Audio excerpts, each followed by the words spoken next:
Hello everybody and welcome to Reacting to Seahawks Hot Takes Episode 6, the #1 rated show in America, as you can see here with this absolutely real ratings chart. Now we've got some pretty interesting hot takes today from the comments section yet again. We are doing very well with that. Now today I'm using some different background music, so let me know what you think in the comments below. Do you like the old background music or the new background music? I'm trying out a bunch of different background music options on my second channel. Go subscribe right here. And if you want to go and check that out, basically personality-based content, reacting to stuff, memes, and gaming, anything that I want to do. So if you enjoy my content, make sure you go subscribe to that. And also, we just hit 1,600 subscribers on this account, and I can't thank you guys enough. So just thank you for all the support recently. It means a lot. Like I said, I want to do a giveaway at 2,000 subscribers, so if we hit that, I might do something a little bit special. And now to get into the first hot take of the day from the comment section, we have Tyler Lockett has a monster year now that teams are focusing on DK Metcalf.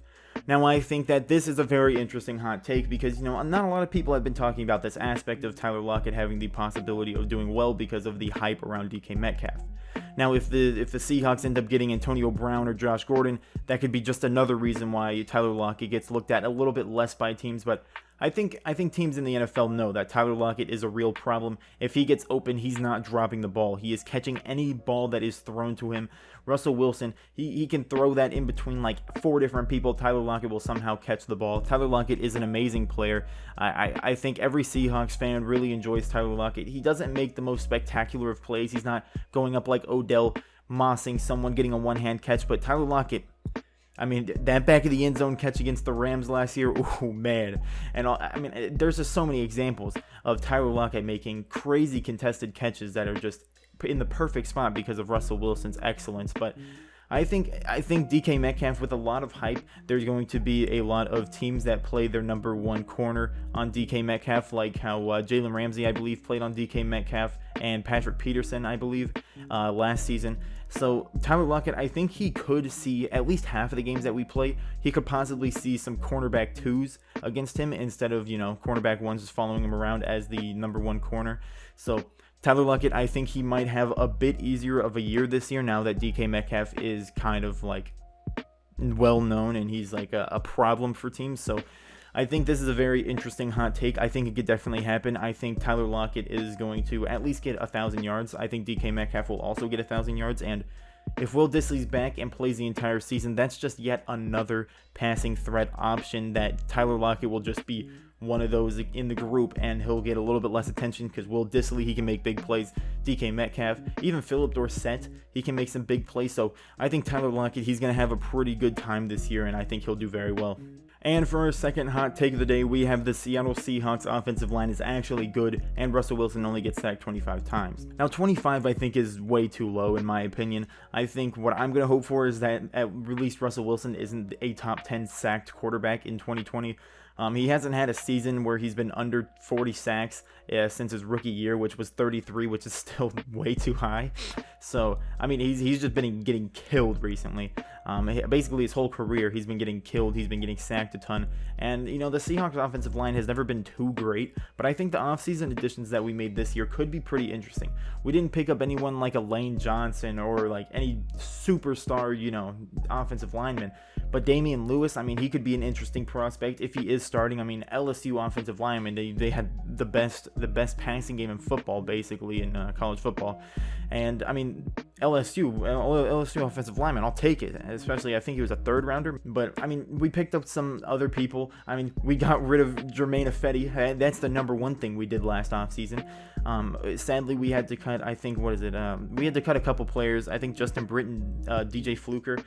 So our offensive line there's just been so many changes. It's just crazy what's happening. Maybe I think they could be better than 48 sacks, which was last season, and 51 the season before. So honestly, if there's just under 40, I think that'll be a step in the right direction. Maybe under 30 could be absolutely crazy. 25 would be insane because Tom Brady was only sacked 27 times last year. So I don't think that's a very plausible number. But I think at least if Russell Wilson isn't a top 10 sacked quarterback this year, it's a success in my book. And now for the third and final hot take of the day, we have a quintuple hot take from the comment section. The first hot take, I don't want to spend too much time on any of these. I'm going to try to brush through them, give my general thoughts. But the first hot take of the quintuple hot take, we have John Ursua wins Offensive Player of the Year. Now, John Ursua, he was a wide receiver that we drafted a couple years back who hasn't really played, too much. He's gotten a couple opportunities. He's never really been a starter, and I don't think he's going to be a starter this year, sadly. I think the Seahawks, they're going to pick up either AB or Josh Gordon. So, Tyler Lockett, DK Metcalf, Philip Dorsett, Josh Gordon, or Antonio Brown. That's already like the top 4. So he's going to get he's going to get limited snaps. I don't think John Ursua will be a starter, and Offensive Player of the Year, I think, is going to go to Christian McCaffrey, most likely, to be honest, or maybe like one of the top running backs like Saquon Barkley or Ezekiel Elliott. MVP, I think, is going to Russell Wilson. I said that in episode 4. I think it has to. Patrick Mahomes and Lamar Jackson already won it, so it's really just, it's a story for Russell Wilson to win MVP for the first time. And for the second hot take of the quintuple hot take, we have Chris Carson makes a Pro Bowl. Now, there's a lot of very good running back talent in the NFC, so it'd be very difficult for him to actually make the Pro Bowl, but I think he could play very well this year. I think he's going into a contract year. I think he breaks out this season. If he stays healthy, he's definitely going to be a top 10 in the NFL, I believe, or even a top 5 in the NFC, which I don't know if that'd be good enough for him to make the Pro Bowl, but there might even be a chance where the Seahawks go to the Super Bowl and he doesn't even play in the Pro Bowl. That could be a possibility, but I think Chris Carson does very well this season.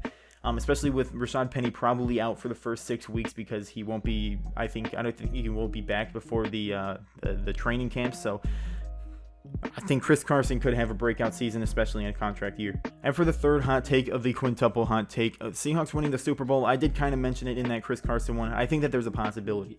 Obviously, from my prediction video, if you've seen that, I said we go 12-4. We lose to the Cardinals, the 49ers, the Bills, and then we have a fluke game against the Cowboys. I think the fluke game could happen against anyone, but really, I think we go 12-4. I think there's a possibility we win the NFC West. I think the 49ers do very well. I think they do a little bit worse than last season.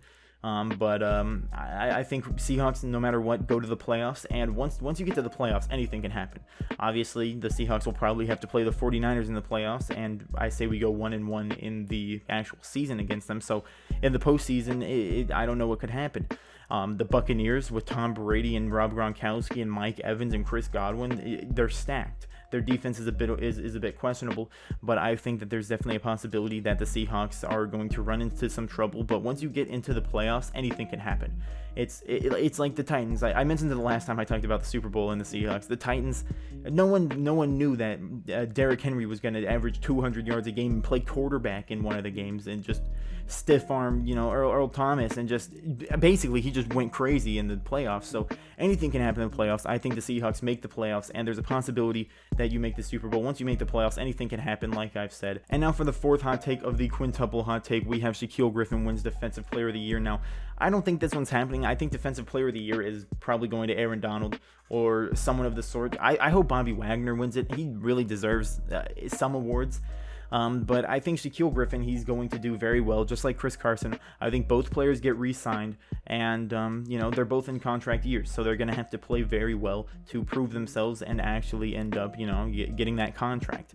But I think Shaquill Griffin plays well. Don't think he wins Defensive Player of the Year. I think that might go to, Bobby Wagner. I'm hopeful, but Aaron Donald probably going to him most likely if I'm being honest. And for the fifth and final hot take of the quintuple hot take, the final hot take of the day, we have Shaquem Griffin goes to the Pro Bowl. Now, Shaquem Griffin, I think every single Seahawks fan wants to see both of the Griffin brothers do well. Shaquem Griffin, amazing story, and I think he's an interesting prospect. He can definitely help in the pass rush if he's given the opportunity. I hope he's given some opportunities. He's a great speed rusher. He's fast. He ran the same 40-yard dash time as his brother, who's a cornerback, which is just crazy. But I think Shaquem Griffin, Pro Bowl is maybe too much this year. I think that he could possibly, show out, do well. I really hope he becomes a starter eventually. We might have better options by the time him becoming a starter is a possibility.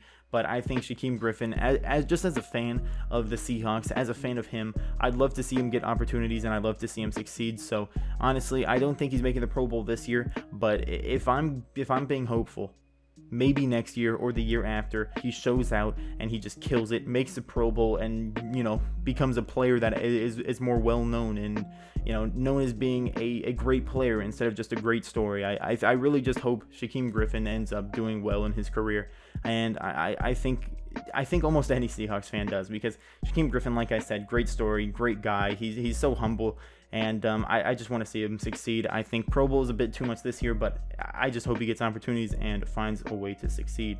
And with that, that's going to be the end of this video. Let me know what you think about these hot takes. What are your hot takes? Leave them down in the comments below. Subscribe to my second channel. Follow me on Twitch. Birthday stream July 31st. And make sure you subscribe to this channel if you're new. Like the video if you enjoyed. And with that, I'd like to thank you for watching. Have a great day.